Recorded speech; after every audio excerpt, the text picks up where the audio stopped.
everybody! Hi, everybody! Welcome to the Coach Couch! Welcome to the Coach Couch! Yeah! I'm Desi. And I'm Katie. And we are professional life coaches looking to bring what we know about human behavior to a broader audience, and here we are! Here we are! Ta-da!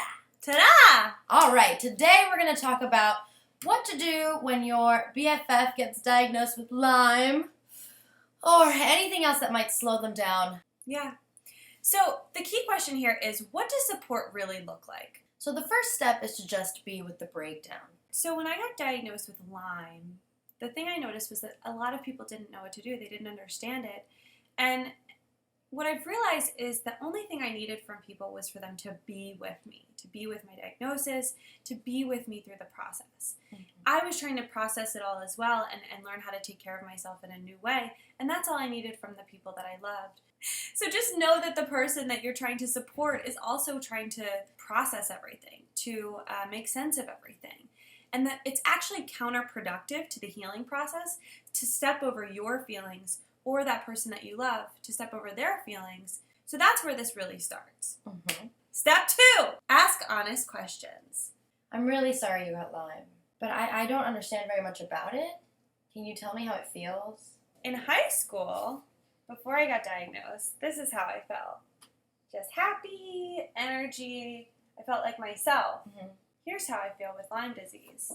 I feel sick all over. I feel exhausted. I feel depressed sometimes. I get migraines, blurry vision. I just don't feel like myself, Des. Do you get that? Yeah, I totally get it.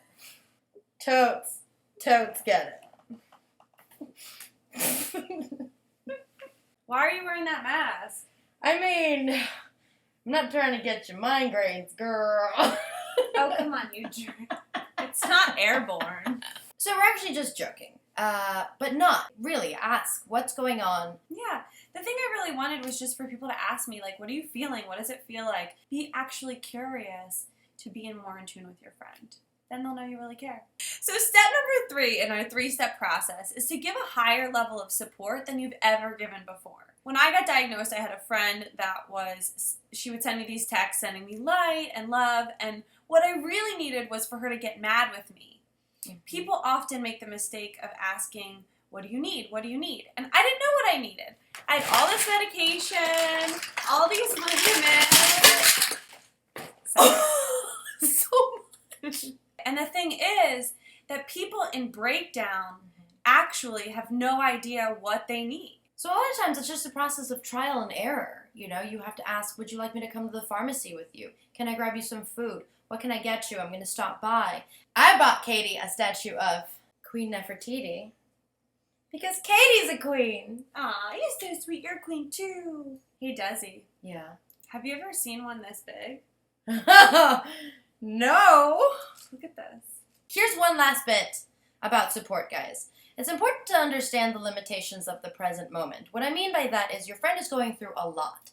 Now, that doesn't mean that you have to put yourself on the back burner, but just take things somewhere else for now. The threshold on your friend's part to handle stress is a lot lower. And actually, the key now is just to be gentle. So guys, May is Lyme Disease Awareness Month. It took me 8 years to get a diagnosis. I was diagnosed with a million different things until I actually figured out what was really wrong. Mm-hmm. And I just wanted to say, if any of you guys out there are having a lot of weird symptoms and no doctor can give you a clear diagnosis or the treatment you're getting isn't working, go ask your doctor to test you for Lyme. They can't say no. And I think that you might actually get some answers. So the most important part of our coaching calls is always coming up with practice areas. And this week, consider that this actually applies to anything. If you have a friend who is pregnant, has the flu, is depressed, just got dumped, anybody that needs a little extra TLC in their life right now. So the practice is to go be with them, ask sincere and curious questions, and then offer a little bit extra support. And then tell us how it goes. Put it in the comments below because we love that. And we will be back next week with some more Coach Cow. And another topic. Pew, pew, pew, pew. We love you guys.